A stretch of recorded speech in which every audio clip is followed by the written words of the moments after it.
Question, boys and girls. How can one of the greatest horror films of all time also be considered one of the most despised films ever made? We're going to explain it to you. I can tell you right now, a lot of people are stupid. Klaatu, Verada,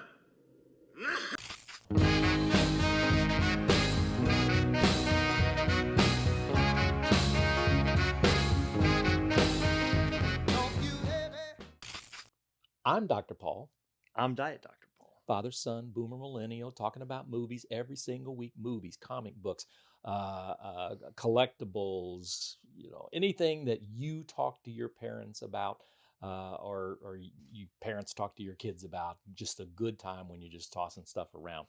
And we're going to do a film that is important to me on all kinds of different levels, and that is Army of Darkness.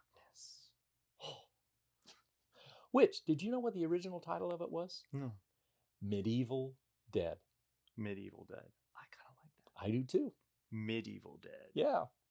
Why did he not go with that? I don't know. I think it lends itself more to being a part of the other two films than Army of Darkness. Yes. For those of you that were raised in a cave by wolves and have no idea what Evil Dead is, there was a trilogy that was created by Sam Raimi, who went on to great things, Spider-Man, all that kind of stuff. And it started with pretty much a very low budget, self-finance, family finance, Evil Dead.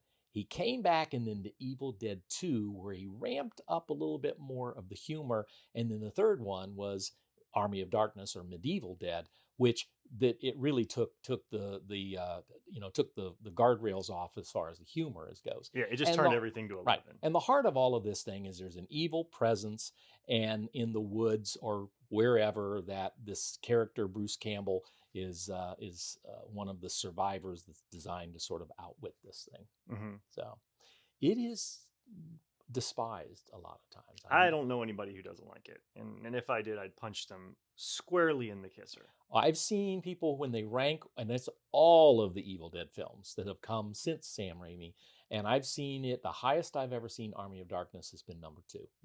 Yeah, it's crazy to me. I think it's probably my favorite, and I know especially with young people, there is a strange love affair with the 2013 with I think that's Fede Alvarez's. Mm-hmm. Or no, was that Evil Dead Rise? I can't remember which, but the 2013 one, which isn't in essence a bad movie. Is that the one where they're locked into an apartment building? No, that's Evil Dead Rise. Okay. Evil Dead, the 2013 one we saw in the theater. It's the one where they do the spin at the end, and it turns out that the Ash character is actually the female, where he takes his sister to the woods to get clean from drugs with her friends. It's not a bad movie, but it is sort of the antithesis of Army of Darkness, and it removed the entire comedy aspect from the film completely. There is no humor in that movie whatsoever, and I just don't like that as much. Yeah. I just don't, I mean, I don't hate it. It's a fine film. I enjoy watching it. I just don't like it as much because of that. Well, before we give, and typically with these quick takes, we talk about the good and the bad and then the verdict, just a quick synopsis. That Ash, the character of Ash, played by Bruce Campbell, drops out of this vortex into this medieval land, and he's got to figure out how he can find the Book of the Dead. Ultimately, that's the way out, and incite this cantation, which will then take him back to his present time. Mm-hmm. And in the course of this whole thing, he discovers all kinds of demons and stuff, and kind of a little bit of a tool. A little bit of he's all personality. Yeah, he's a man's man, I guess, is what you could call him. And so he's kind of a little bit of like a womanizer, and so he doesn't take things seriously, so that gets him in trouble in the film, and it leads to this invasion by this army of undead. Yes. So it's a zombie film, it's a medieval film, it's a comedy film. It takes place basically, I think it picks up literally right at the end of the other two Evil Dead movies, where he gets sucked into the hole. Yep. And then it's just pure. So good. You start us off. The good. Every second of this film is just so good. It's not about SFX quality in this, because it is a little bit lackluster, especially considering that it's from the 90s.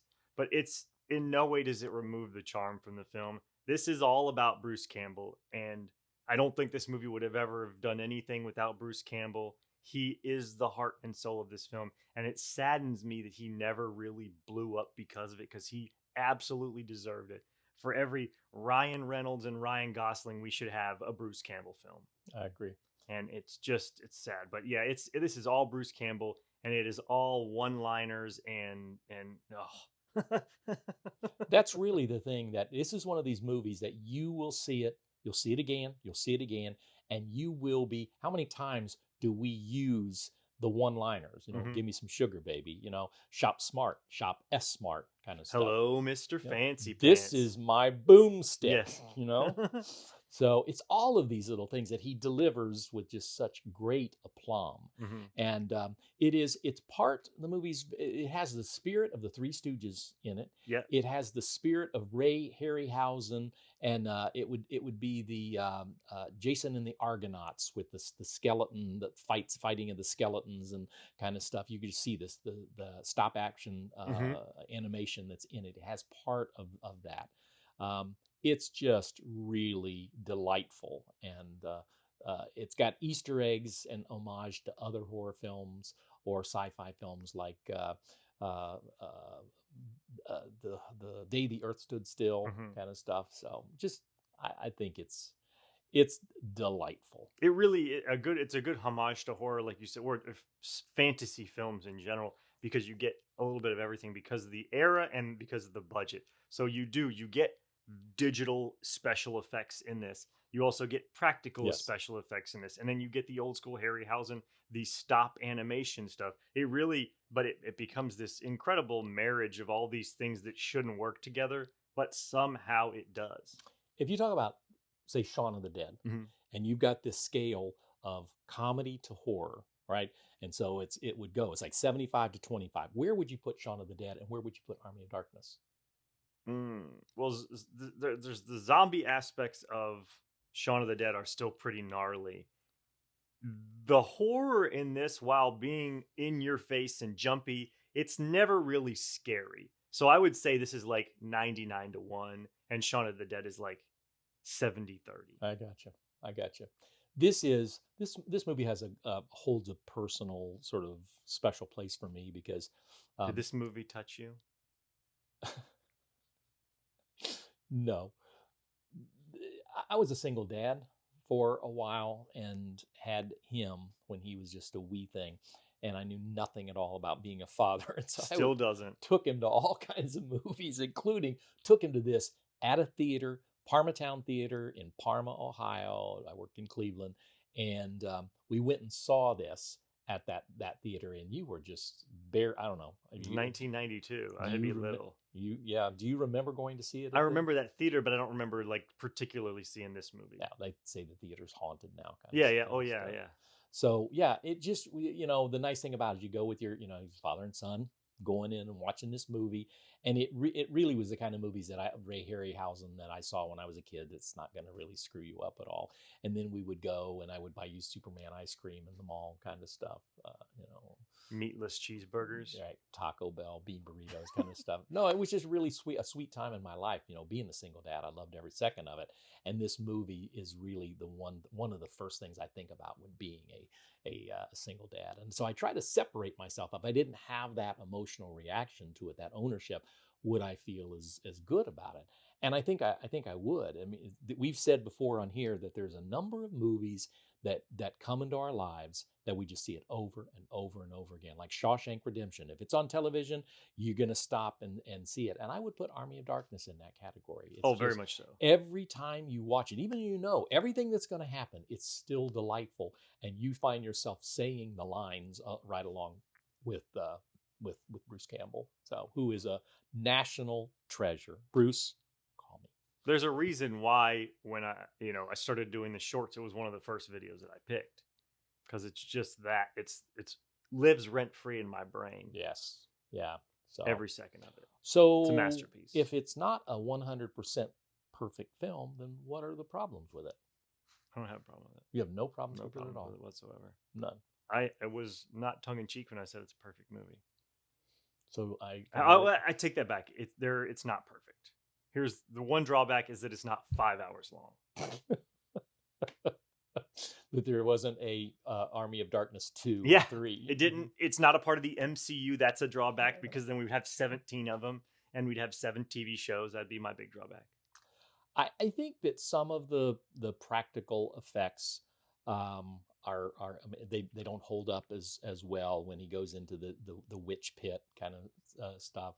That that's a little bit harder. The flying demon, That's the one that gets me. takes the girl and flies off with her. You can sort of see, but from a child's standpoint, and this is a movie that you really could show to your young kids and Yes. not be embarrassed by that. I think it's not so terrifying and scary that it's going to give them nightmares. But through a 21st century mind perspective of horror, it's a little fake, and the silliness sometimes to me wears just a little thin. Oh, I'm blind, I'm blind, I'm blind. The two-headed guy kind of stuff. Yeah. And I get it. And and it's probably the fact that I'm not as big, even though I watched Three Stooges when I was growing up. It's not something that I've carried with me into my adulthood, and I can take the Three Stooges, but I could not watch a lot of. They're on right before Svengoolie, so usually if I tune in, I get maybe 5 or 10 minutes of them before Svengoolie every Saturday. That's enough for me. Army of Darkness has a little bit of that in it that kind of wears a little thin. Yeah, I don't have any affinity for the Three Stooges whatsoever. I mean, I guess it's perfectly fine to me, but didn't grow up on it. So. What about the ending? Is that a problem for you? The ending, him getting back, and the surprise ending? Well, there's 2 endings. So which one are you referring to? Well, the ending that is with the original film, the theater cut, was he does wind up back in S-Mart where he's working and gets the girl and all that, and one of the demon characters sort of shows up, kind of deal. Mm-hmm. There is another ending where he essentially, once he does the incantation, he falls asleep, but he oversleeps and wakes up after sort of the whole, the apocalypse has occurred, and he's sad and, woe is me kind of stuff. I don't remember that one whatsoever. It's on the bottom. I mean, first of all, there are more cuts and releases of Army of Darkness, whether it's VHS, CD, Blu-ray, Steelbook. I mean, it seems like every week they come out with a new version of it, and it's one of the ones that are on there. And that was a little bit. It felt to me like it wasn't respecting the tenor of everything that came before it, kind of stuff. I like the fact that he winds up in S-Mart kind of stuff. And yeah, I think that's a perfect. My name is Ash. Housewares. Where and he's got to basically go with the shotgun and and he's still got his gauntlet hand and everything. That's the perfect way to end that movie. Yeah, this is part kung fu movie. It's part. I mean, it just is. It is kind of an homage to genre films in a certain way. It's an homage to 60s, 70s, and 80s horror movies. And it's homage to Sam Raimi's Automobile. Because yes, he has had that. I've read that he has that car that he had growing up in every single movie that he's made, and it drops out of the sky in the beginning of Army of Darkness. It's got to be falling apart. I think online you probably could go online and see where it's really falling apart. It might just be in a Spider-Man movie, and I don't know if he stopped doing it, but it's it's like Alfred Hitchcock, who does cameos in all his films. I'm always looking for Bruce Campbell's car. He's got a car is more famous than most people. Yes, so. All right, you are going to give me your score. I gave it a 10. A 10. It's a 10. It's a mother flipping 10. I'm going to go with 10 too. Hallelujah. Hallelujah. Hallelujah.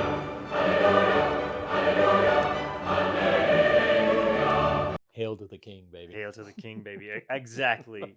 That's, yes. It is. And one of the reasons, I'll be transparent, one of the reasons I'm giving it a perfect 10 is because it's a perfect 10. Is because I think there is so much disrespect and it's despised. I mean, people just absolutely do not like it. Bump their heads. And so I'm trying to sort of push against that and encourage you. If you've never seen it before, this is a great, especially I'm talking to boomers now, get your grandkids together, get some popcorn, watch Army of Darkness. You will have a blast. You will, and they will too. and or watch it with your son, your daughter, that kind of stuff. If you've never seen it, if you have seen it and despise it, go back and revisit it and think of it more in terms of an homage. Think about the Three Stooges and think about Ray Harryhausen. You just don't be stupid. Yeah, well, it's if you look at the humor, I mean, in Evil Dead 1, Evil Dead 2, and then it peaked at Evil Dead 3, which I think that's kind of the same thing that happened with the Batman. Batman in the TV show in the 60s, it was all camp, and they said, no, we need something that's totally serious, and hence then we have what we have now. Right.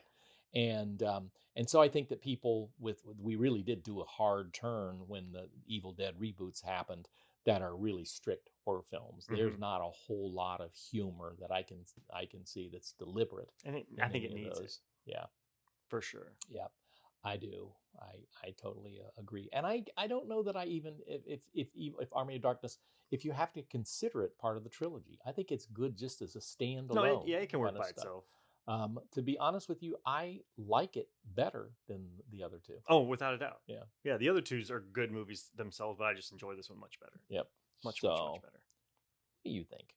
Are we full of it? Are we shills? Have we dropped on our head when we were babies? Kind of deal.